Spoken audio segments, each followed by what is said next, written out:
Salut Internet, aujourd'hui tuto DS sur les outils de base. En même temps, on va réaliser un dessin qui vous servira d'exercice et qui vous permettra de bien assimiler les outils. On va voir pas mal de choses, ça risque d'être une vidéo assez longue, mais je pense qu'elle va être réellement utile. Allez, à tout de suite. Petit aparté, dans ce dessin, il va être très utile d'avoir des points d'aimantation quasiment tous. Donc pour ça, c'est très simple, il suffit d'aller dans Draft Sites, Préférences, Préférences utilisateur, Options d'ébauche,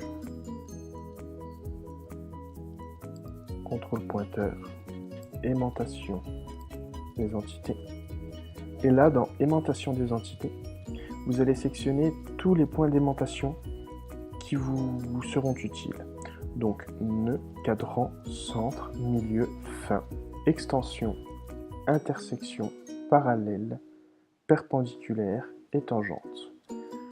Vous faites appliquer, OK, et vous pouvez partir pour commencer correctement à dessiner. Alors pour commencer, vous ouvrez Draft Sites, une fois sur la mise en plan de base, comme dans les précédents tutos, vous allez prendre l'outil Polyligne, c'est cet outil-ci.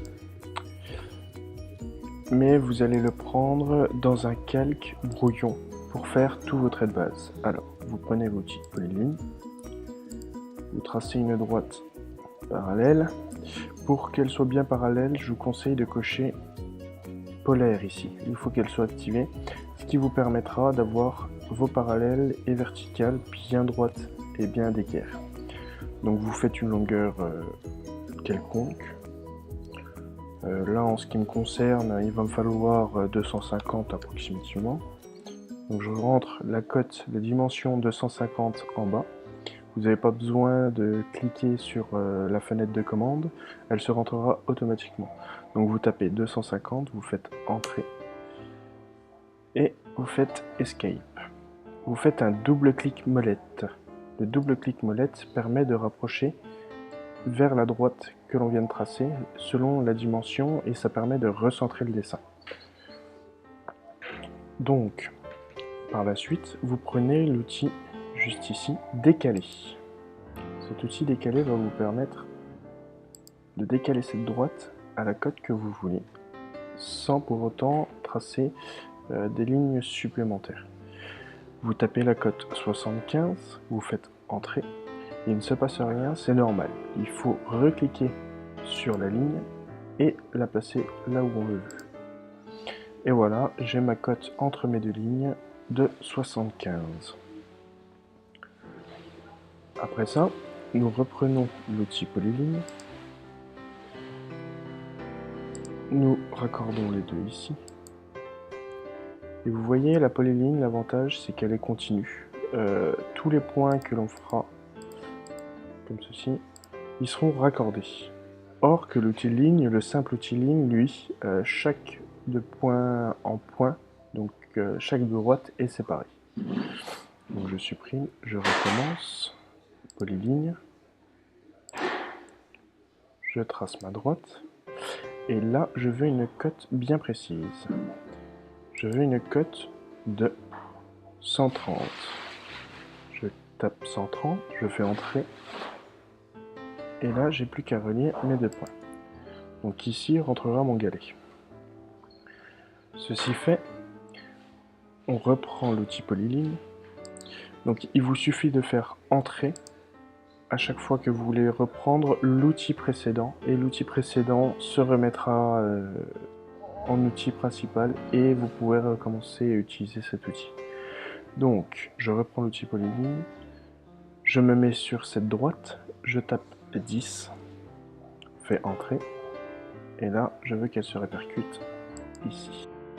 Donc par la suite, je prends cet outil Exploser, la petite bombe qui est juste là ou qui apparaîtra dans votre fenêtre d'outils, matrice d'outils qui sera sur votre droite ou gauche selon où vous l'avez positionné. Je prends cet outil, je clique sur cette droite et je fais Entrée, ce qui me permet de désélectionner les deux droites qui étaient ici. Je sélectionne celle-ci car elle est en trop, je la supprime, je resélectionne celle-ci et je prends l'outil Décaler. Je donne la cote que je désire, c'est-à-dire 110, entrée. Et là, mon curseur s'est pointé, j'ai plus qu'à recliquer au niveau de là où je la voudrais et elle apparaîtra. Et voilà, nous avons notre première base. Ensuite, je voudrais redécaler toutes ces droites. Donc il suffit de les éclater. Entrée. Alors, je reprends l'outil décalé. Je mets 5 mm, je fais entrée, et là je décale. En sachant que ça fonctionne pour toutes les droites à partir du moment où j'ai rentré ma cote et que mon outil est toujours en fonction. Ensuite, je reprends l'outil polyligne. Donc je vous conseille d'ajouter un raccourci à votre clavier ou d'utiliser le raccourci clavier qui est déjà existant. Ce qui vous permettra, vu que c'est un outil énormément utilisé, ce qui vous permettra de gagner en rapidité. Alors, je prends l'axe de cette droite, je trace un peu plus loin. Je sais que j'ai un roulement de 52 par 15 dp, donc je vais reprendre l'outil polyligne. Je prends 52 divisé par 2, c'est égal à 26. Je fais entrer. Je relie ce point-là. Et là, je n'ai plus qu'à reprendre ceci, utiliser l'outil miroir, cliquer à cet axe-ci et le rajouter ici. Ceci fonctionne très bien pour toutes les opérations miroir, c'est-à-dire répercuter sa cote là où on la désire. Je reprends un axe de mon cylindre et hop, je la fais tourner, je la mets droite, je fais clic gauche, entrée, et elle apparaît. Ensuite, nous allons voir pour faire l'axe de 25. En sachant qu'il nous faut un peu de jeu, étant donné qu'il y a des roulements, on va faire un axe de 26. Donc je reprends cette ligne, je fais décaler. 26 divisé par 2 est égal à 13. Je rentre 13 dans la fenêtre de commande, je fais entrée. Je clique et je mettrai. Je reclique et je mettrai. Par la suite, une fois qu'on a tout notre aide-brouillon, on retourne dans les calques, on prend ligne fine ou un calque que vous avez créé et que vous désirez faire pour les contours. En ce qui me concerne, c'est ligne fine. Vous prenez l'outil polyligne, vous partez d'un point de base le plus bas possible et vous faites tout votre tracé de contour.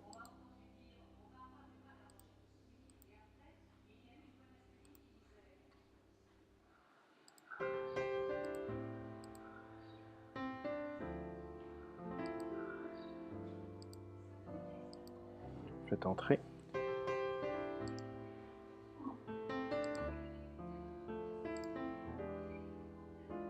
Voilà, ceci, ce sont tous mes traits de contour. Ensuite, nous allons faire tous les traits en transparence qui doivent apparaître sur ce plan. Alors, on sélectionne le calque transparent. On fait toujours l'outil polyligne. 15, 52, 15. Vous sélectionnez votre polyligne, vous faites clic droit, propriété. Et là, comme on le voit, on ne voit pas les pointillés. Donc, dans échelle ligne, vous allez changer la cote. Nous allons la mettre à 10. Je fais entrer. Et ce qui va me permettre de voir mes pointillés. Vu que j'ai besoin d'exactement du même de l'autre côté, je reprends cette polyligne et je fais tout simplement miroir. Je prends un axe, je descends, je fais clic gauche et entrée. Je sais aussi qu'il va me falloir ces traits-là en transparence. Donc je reprends l'outil polyline, je trace mes deux droites, je les sélectionne tout en gardant propriété ouvert et je le remets à 10. Entrée, escape, et voilà. Nous avons toute notre base de galets. Alors, nous savons très bien aussi que sur un plan, il est préférable d'avoir plusieurs vues.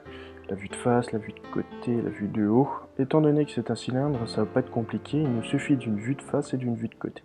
Considérons que celle-ci, c'est notre vue de côté.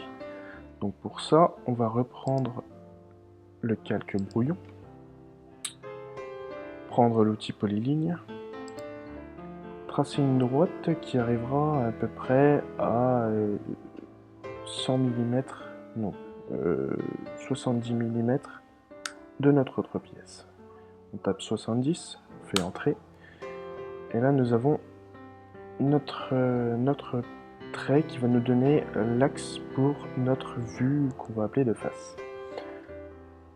Donc je prends l'outil cercle, cet outil-là, sauf qu'il va falloir changer le calque. On va prendre ligne fine, reprendre l'outil cercle. Alors c'est comme pour tous les outils utilisés, il vaut mieux avoir un raccourci, ce qui permettra de gagner du temps. On clique à l'extrémité de la droite que l'on vient de tracer. On monte tout simplement jusqu'en haut du trait. On fait clic gauche et nous avons notre base de vue de côté. Nous savons aussi qu'il nous faut ici ces lignes transparentes qui vont apparaître en vue de côté étant donné qu'elles débordent sur la vue de côté. Donc on reprend l'outil cercle, on sait que ce diamètre là c'est 52, donc 26 c'est le rayon, je fais entrer, je reprends l'outil cercle, et ici je sais que j'ai besoin de 13 mm de rayon, je fais 13 et je fais entrer. Et voilà, nous avons nos deux vues principales pour ce cylindre. Alors, on sait une chose, c'est que ce dessin, si on l'envoie tel quel à l'usineur ou à la personne qui en a besoin, ou même à l'atelier, celui qui va réaliser la pièce, il n'a pas besoin de tous les traits de brouillon.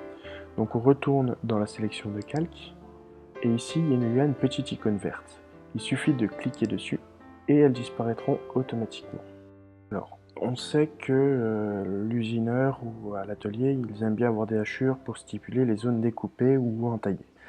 Alors, pour ça, il suffit d'utiliser l'outil hachure. Celui-ci, c'est un petit carré rayé. On le sélectionne. On va sélectionner une hachure classique. Donc, il suffit d'aller sur les trois petits points du motif et de sélectionner la hachure que l'on a besoin. Il y en a toutes sortes, on pourra même en télécharger, on verra ça dans un autre tuto, même en créer des personnalisés, et ça je verrai aussi ça dans le même tuto je pense. Donc nous on va retourner dans les bases, ainsi, on va prendre ainsi 31, on fait OK. Ici on va mettre une échelle plus grande, sinon elle va être trop opaque et elle va complètement combler entièrement le dessin.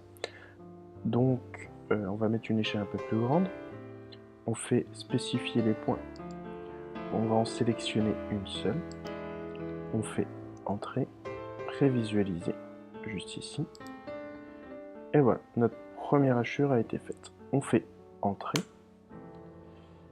et on recommence pour la zone du dessus. On reprend la même hachure, on va juste changer son angle de 90 degrés, on fait spécifier les points, on fait entrer, prévisualiser, et voilà. Comme ça, on a nos hachures de fait. Mais comme on le voit, elle a aussi rempli l'intérieur de l'axe. Et cet intérieur-là, il faut qu'il soit vide, étant donné que c'est un trou de part en part.